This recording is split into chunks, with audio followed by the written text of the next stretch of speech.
Tuloy na kaya ang usap-usapang collab? Panibagong season ng PBB ngayong taon, ere na sa Kapuso Network.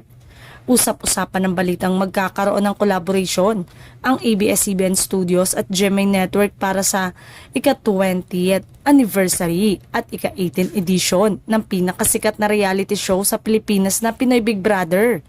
Kaya inaasahan ng malaking pasabog para sa bagong season na ito.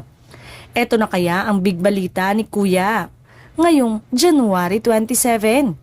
Nakakatuwa kung magkakatuluyan ng GMA at ABS-CBN again. Kasi syempre, ang ABS-CBN walang prangkisa, so content creator din sila. Nagpo-produce rin sila ng mga teleserye. Lumulutang ngayon ang balita tungkol sa muling pagbabalik ng isa sa mga patok na reality show sa bansa na walang iba kundi ang Pinoy Big Brother. Hindi pa naman daw kumpirmado. Yan ang aabangan natin. Hindi pa alam kung confirm. Matatandang bago makumpirma ang balita tungkol sa paglipat ng noontime show na It's Showtime sa GTV matapos masipa sa TV5. Nauna na itong naiulat noong 2023.